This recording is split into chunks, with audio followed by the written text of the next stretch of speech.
Have you heard what's been said about millennials? How do you feel about the millennials and mental health? Are they overutilizing their mental health, or are they really aware of mental health and their mental health journey? Stay tuned. Our guests will answer these questions and so much more on Am I Crazy with me, LaShasta Bell.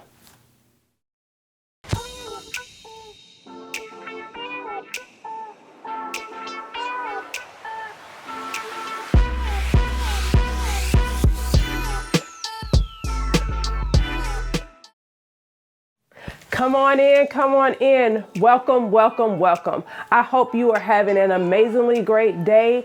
And if not, stay tuned because it will get better. Our guest today is fake comedian, lover of critical conversation, Izzy Baker. He is the creator of the P.S.A podcast, a podcast that's known as the other side of mental health, and it's for mental health conscious millennials with unpopular opinions. Stay tuned. Do you have a story to tell? Wait. We all have a story to tell.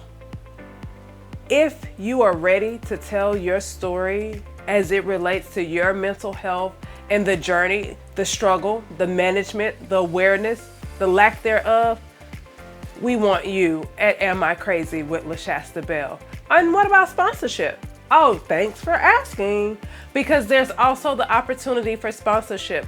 Do you have a product? Do you have an event that you want to shout to the world? If so, check out our sponsorship. Same place as the guest form. See you soon.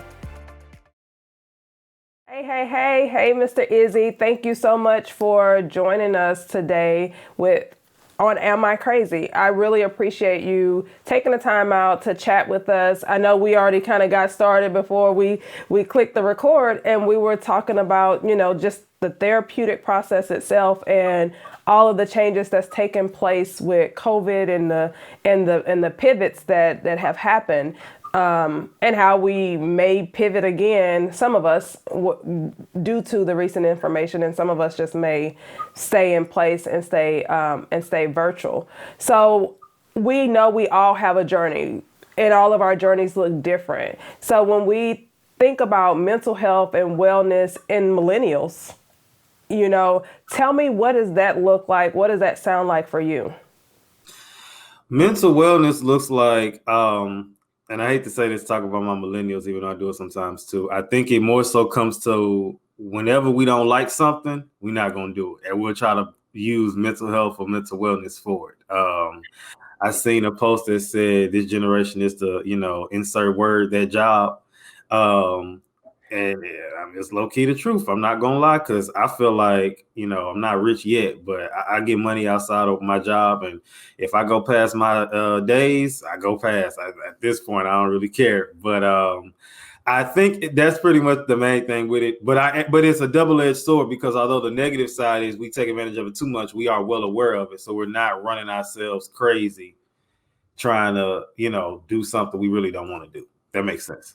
It does. And to be honest, like I've not heard it like what you just said about like overusage, because for me, on my side, I'd rather it be used than not used, because, basically you guys are birthed from a generation or two that says mental health is not a thing. Let's not worry about it. What is mental health? Push through, struggle through. And y'all like, nah, homie. Like, No.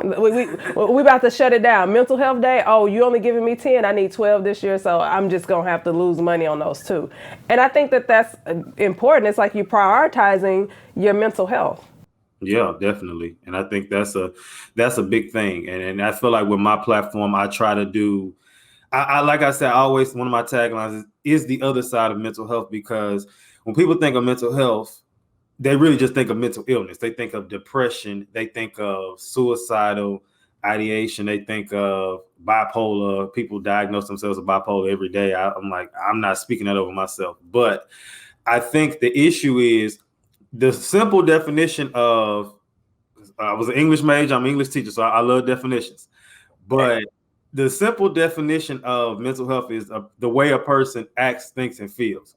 So essentially, my podcast is that I like to. I the crazy thing is I didn't even realize it was mental health until my dad, who is a counselor, told me that's mental health.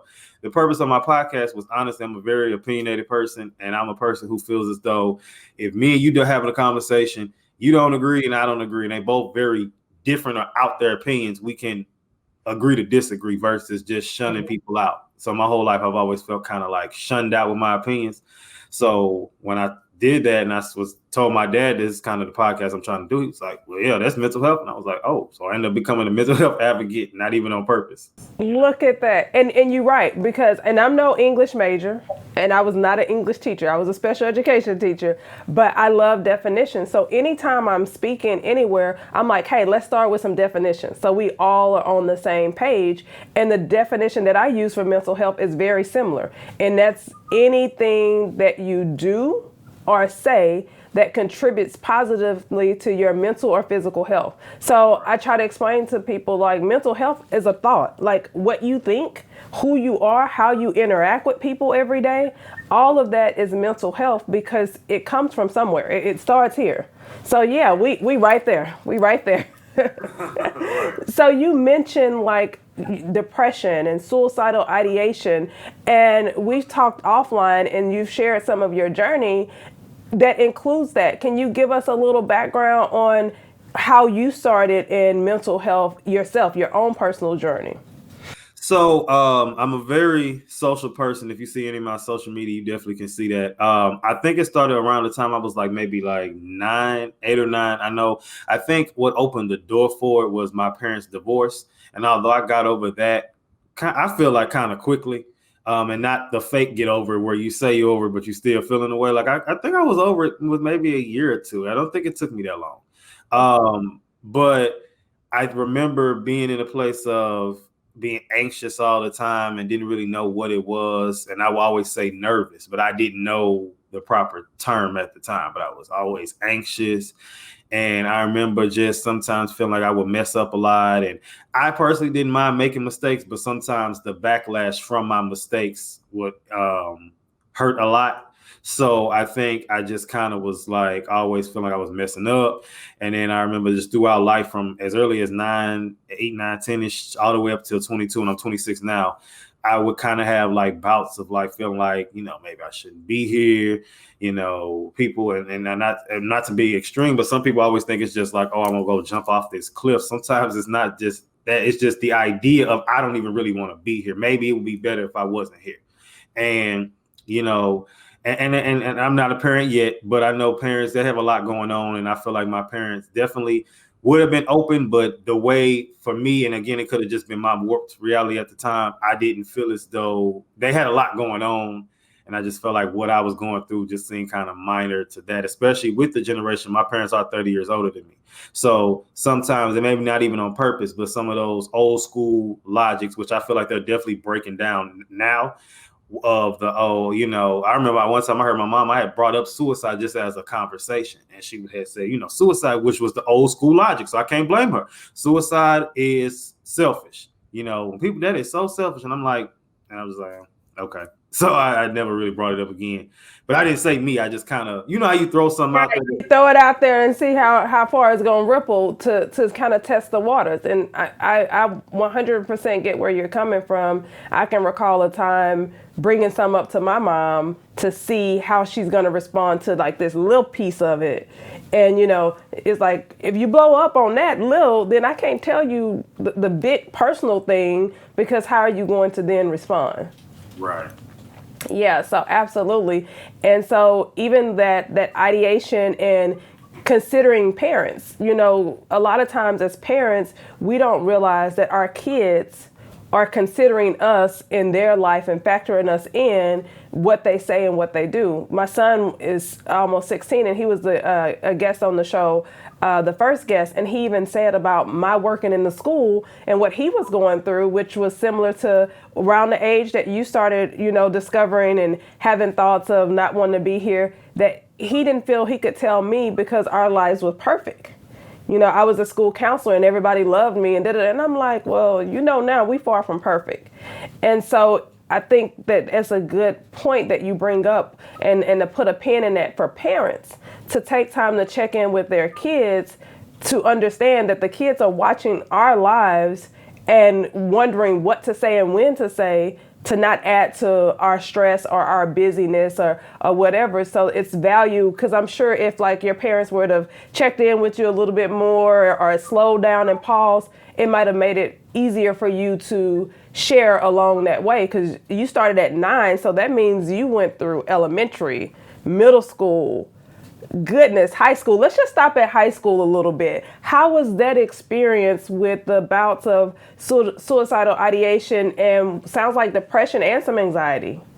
So I'm gonna jump back and then jump to high school. So first, I'm gonna jump forward to college. I got diagnosed in when I was 22, May 2016, with depression and anxiety. So I got actually diagnosis. But in high school, honestly, my high school was cool. It wasn't great. Like if I ranked schooling for me, I would honestly say college first, middle school, and then high school. Um, for me, high school, it was okay. It wasn't the best. It wasn't the worst. I kind of didn't like my school, but it was just kind of like, looking back, I feel like a lot of the times I remember a lot of stuff, but I feel like I was just on autopilot a lot of the time. Gotcha. So. What was autopilot like? When you say autopilot, because there's still these feelings and emotions that take place. So when you say autopilot, it almost sounds like a numbing of sorts, maybe. Like what was that like? So I had friends at the school, and of course I went to a smaller high school, so everybody knew me, and of course that kind of thing, and I would interact with everybody, but like a lot of the times I feel like I was just there. I look back and I would just kind of be like waiting to get out to school, couldn't wait for the weekend, because I really didn't hang with a lot of the people from school like that, just because I just and so for me it was, like I said, it was kind of, I was just like, oh, there they go. They over there talking. I'm not even going to go over there. Oh, they in the lunch clowning. I'm not going to lunch. It was one semester. It was like, I think it was it was my senior year. It was, I think, that last semester. It was one lunch period. It was a lot of people in there who just, if anybody who ever had anxiety, some people just give you real bad anxiety. And there was a lot of people in there that did. So for me, I remember that whole semester, it was A-Day, B-Day. The B-Day, I never went to the cafeteria for lunch. Never. Never. Gotcha. I just didn't. I know.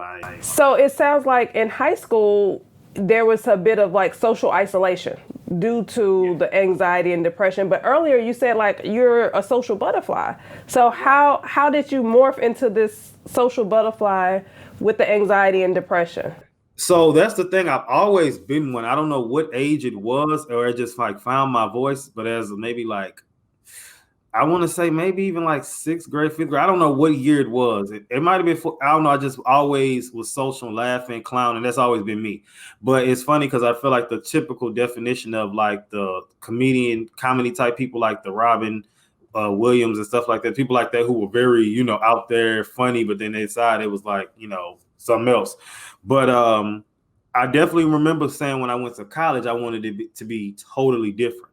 And so I definitely got that experience there. But what I learned was a lot of the issues that I had going to college. And I remember I said this and I prayed. I remember I asked the day before I went for football training camp, August of 2012. I said, Lord, I prayed. I said, let me leave college a different person. I remember going into college and I was getting some of the same experiences. And honestly, they say never count God out, because it was like I graduated fall 16. It was the last 6 months when things started to change. That's when I went to the therapist. I had a situation that happened to kind of push me to going. And that's when everything kind of happened. So, but like I said, to answer the question, I've always been like the funny guy. But I was like, I will do a lot of subliminal posts on Instagram a lot. Like it's one of my favorite ones. I posted the other day, but I was literally just playing. But it was been times I was serious. It was It the clown at a cemetery, and he had an umbrella. It said, "When you're the clown of the group, but life got you down." Like that was really me a lot of the time. Gotcha. So do you feel like you were wearing a mask and that by being more social, it helped to balance what you were feeling on the inside? I think so. Yeah, I think so, actually. Okay. And so now At 26, you're 4 years into your journey of diagnosis, really understanding what that means for you, because we know anxiety and depression looks different for everyone. It's a case by case. It's not all the same. It's not a blanket. And after 4 years, how are you living with it? Because I know you mentioned that it's not a battle, it's a journey. So you're no longer fighting it. It's like you're maintaining. What does that look like for you, day in and day out? Honestly, it is really like I've had some issues with some anxious tendencies that like every so often, but it's nowhere near like it was. Like if something bad happens to me, and it's a funny story, but if something bad happens to me, I don't feel like it's the end of the world. Like I used to. I just kind of like whatever. Great example.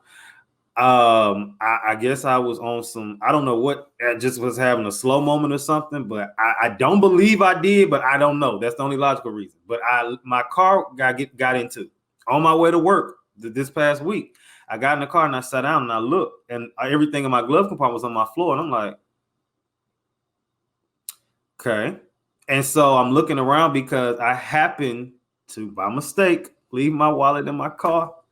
It was like I had went to Jack in the Box. I remember I put it down and like to look on the driver's side. I know I did, and I looked around. It was gone. So clearly somebody got into my car. I don't know if they broke in. To my knowledge, I locked it, but maybe I didn't. I don't know. It doesn't matter at this point.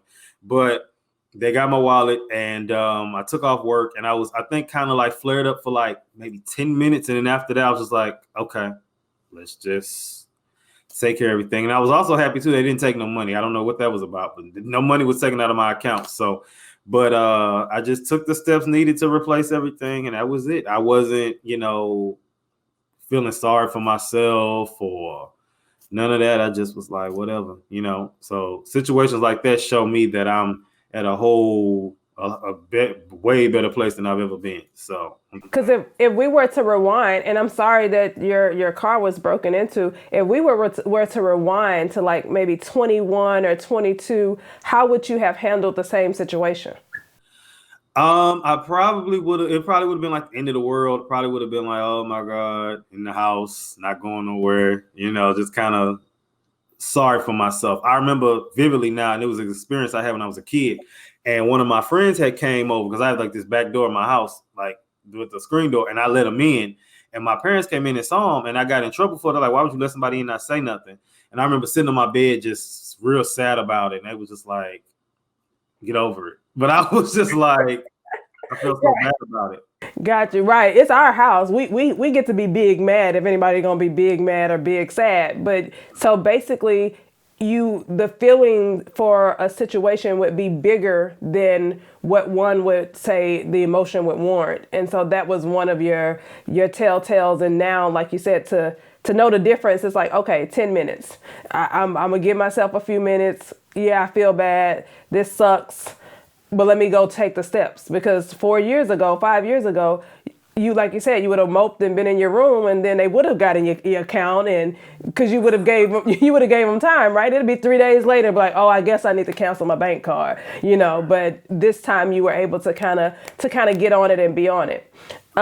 So we are going to take a short little break and have our advertisers come in and share their greatness, and then we will be right back. We offer face-to-face and virtual counseling throughout the state of Texas. www.ichoosemecounseling.com. All right, we are back with Mr. Izzy Baker, and he has been giving us insight on his journey with anxiety and depression. And so we left off kind of talking about your car being broken into and how you're able to measure the change in response. And that lets you know that you've progressed. That helps you to remind yourself of your growth. What other areas would you say that you are able to recognize your growth, or even like with your podcast? How do you tie in your experience when you're doing your podcast? So with the podcast, I remember the very first season, I was kind of the mindset of I'm talking about stuff that I've overcome. But I feel like to really be transparent, because again, I am no professional, I don't have any degrees, anything in that field. But I wanted to make it to be more transparent, to talk about stuff that I still may go through, and with a mental health podcast, you of course can have episodes based on depression, suicide, anxiety, things like that. But if you want to talk about, you struggling with accepting, somebody betrayed you, that's still a part of mental health too. So I have topics like that. And so for me, I've noticed it where, I find myself, even when people do things to me, I try to understand why they did it. Or, I'm learning to accept people for who they are, whether it's an evil person, whether it's somebody who, and I'm going to do episodes soon about it. It was like, know the difference between your Judas and your Peter. Peter had a bad day. Judas was the actual, so, Right. you have to know the difference between the two. And even with me, I done some stuff and said some stuff to people. So we have to take ourselves. Basically, I think with me, I hold myself more accountable. And, I really try to hear people out and try to just see where they're coming from. I feel like that's the main thing. And even with me, like, it's say for instance, when bad things do happen, that thought may come like, well, maybe I should just be here. I'm like, absolutely not. Like, I can't even entertain like that. Absolutely not. Yeah, we can't be knuckling up and guarding our grill at this stage, and because you have too much to lose, and it just doesn't make sense in the problem solving perspective. And I caught some of your podcasts, and I do like your transparency of how you will throw your own self under the bus, so to speak. I think one episode I was listening to was about rumors and gossip, and you were talking about how we all do it and what it looks like in the difference, because sometimes even in our adulting world, we don't know the difference of when we're sharing rumors and gossip versus sharing good news about something that happened to someone versus not. So I think that it's just really great how casual you use every topic to infuse and to help others understand, like, this is mental health. Like, it's actually real life normalizing mental health because it's everywhere all the time. And it doesn't take a degree or any expertise, because you've walked your whole life in some capacity with mental health issues, where you're able to be more aware of mental health, period, because you've had to journey through the not so great side to get to the great side. Right, exactly. And you wouldn't believe how much hell I done caught from people who will be like, never the therapists, never the certified professionals, but the people who like, well, I don't understand how you can talk about this. You're not certified either. And I was okay. It is what it is. Well, and us certified people know that what you're sharing is your truth, and it is mental health. Right. And so anybody can talk on it. You're not trying to diagnose anyone. You're just saying, like, hey, check in with your thoughts. Like, be aware of what's a moment in time and what's an extended period of time. What's a season? What's the year? That's the premise of what we kind of do in therapy. Exactly. So tell me about this sign behind you, because I'm intrigued. Okay, so basically, again, quarantine related stuff. I'm gonna see if I can raise it up some. Quarantine related stuff, and I decided to build a back wall for my studio. I don't know if most people know this or not, but most podcasters who are rich are at home. This whole notion of you have to go to the studio and all that's not realistic. So I kind of designed a wall, and I got the idea originally from Gary Vee and a few other people, and I still need some more to add to it, but it's just the basis of it. And I like this whole success thing because success is not overnight. And you see with that, it's not a piece of this, piece of that. It's 100% everything. Hustle, focus, persistence, discipline, failure, risk, patience. You got to take risks. Honestly, I've been on that said risk, but I read something else about risk. So I feel like God trying to tell me I need to take a risk soon, which I'm okay with that. And failure. That's the main thing too. You going to fail, you going to fall. People don't want to. And I have so many friends who are fearful of falling or failing, but that's just how it goes. And especially when we don't like failing in front of people, but I mean, it's just kind of what you have to do. I try to encourage all my friends. So many people have reached out to me, whether they knew me or don't. You kind of gave me the boost to start my stuff. You kind of put me in a position to make me want to, be consistent with everything that I do. And, with season 5 on the way. The promo just dropped. I'm interested to see how everybody loved the promo. I didn't put it on the P.S.A. page yet. I'm doing that today, but it was on my regular page, so you'll be seeing that soon. Okay, I'll absolutely be looking out for it. And you're right, it does take 100% of everything, but before we can risk, before we can hustle, before we can do any of that, we have to be willing to check in with our mindset, like how we feel about hustle, how we feel about discipline, because the whole hustle mentality is a whole nother topic, grind 100. No, let's go to sleep. Let's go to sleep and wake up refreshed in our creative mind. And so when I saw that, I was like, yeah, I didn't see the top initially, but when you just showed the top, that is a recipe for success. But it starts with, checking in with our mental health and how we think about things, how we perceive, like you said, failure. I mean, if you don't want to fail in front of people, then is it really failure?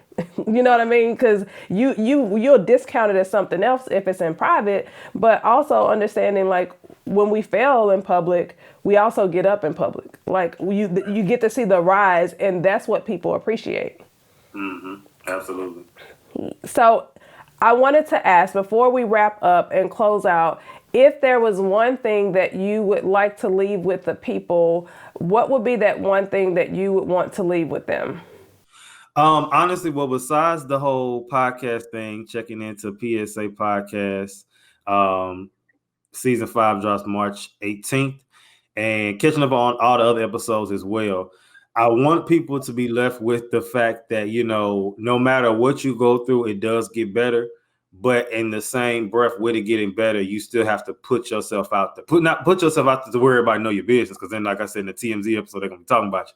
But put yourself out there to where you have to make the step towards change. I remember one day, it was in 2016, before I finally went to therapy, which was free because it was offered through Texas Southern University, as well as most schools, and especially in this climate now. And as a teacher, I'm going back to therapy, not because I'm going through a crisis, but I feel like I need to exercise the right that I have. So, and I'm taking advantage of it. People out here, got to keep it 100, dying because they couldn't afford therapy and they needed that, so I feel like if somebody who gets it for free, might as well. But that you have to take that first step. I remember, like I said, waking up one day and I said, I'm tired of feeling like this. So what do I need to do to change it? Therapy was the first step. And of course you have to do work outside of that, but going there first with an open mind, I think I have counted one time each therapist that I had where I had it wasn't even an argument, because I'm open up to listen to what they have to say. Because some people go in there, no, this is me. Just say okay and just listen. So I just say, taking that first step, you tired of dealing with depression, okay, you tired of dealing with anxiety, bipolar, whatever it is, you have to take that first step to say, what can I do to change this? Because I don't want to feel like this no more, because you was not born to feel depressed all your life, or anxious, or you don't have to. So That's right. That's 100%. And I love the way you plug the EAP and the which is the employee assistant programs that offer the free sessions, because the therapist doesn't change. Whether you self-pay, whether you get it free through your job, whether you use your insurance, we all the same therapists, and taking advantage of that. And like you said, it doesn't have to be something going on major to go. It could just be like you're not sleeping well, or like you said, you're tired of feeling this way and that way. So we 110% appreciate you being here, dropping the gems. You guys make sure you go and subscribe to the P.S.A. podcast. Izzy is dropping knowledge, having conversations, real life conversations with real life people around mental health. We cousins, we first cousins, because we're doing it on the TV, you doing it on the podcast. But we're doing the same thing, and the whole idea is to normalize mental health. So thank you so much for joining us. Thank you for having me. And y'all tap in, continue watching. I love being here. I got to come back. I want to come back for real. Now I got to make you come back. I'm saying it on air. To come back to talk about being a teacher. Absolutely. Look, we already talked about it. So y'all going to see Izzy in season 2, where we will talk about not just being an educator, but being a Black male educator in the state of Texas, and that whole plight that takes place. So yes, thank you so very much, and we will chat soon and be in touch. All right, thank you. Bye. So Izzy dropped so many gems, and some of those we have discussed already this season, but some things that he highlighted or that he spoke about that I want to take a little time to highlight. One, he spoke about how having the thought of just not wanting to be here today, or maybe life would be better without me, and understanding that those thoughts will happen and that they may be symptomatic of something greater. And it's important to talk to someone about it, go see a therapist, talk to parents, talk to teachers, and not to let them snowball over time and over the years. Another thing he mentioned is his personality and him being social and how he gleaned to that to help him through the anxiety and the depression. So understanding that we have great things that are already within us and using that as our strength as we battle and manage mental health issues and disorders. Another thing Izzy brought up is about the employee assistant program and receiving therapy and finding out the services. He mentioned having therapy for free at college at Texas Southern University. Shout out to Texas Southern. Most colleges will offer students counseling services at no cost. Also at his job, using the employee assistant program to see a therapist for maintenance, just to check in, because everyday life is stressful in of itself. So it doesn't have to be anything major taking place for you to go get your mental health checkup. The other thing, and the last point, is that if you have days available from work, PTO, vacation, sick days, use them towards your mental health. It's not just about being physically sick, but if your thoughts are scattered and all over the place, you're not sleeping well, go ahead and take time off to recharge yourself so that you can be your best self for you and everyone else. Until next week, take care.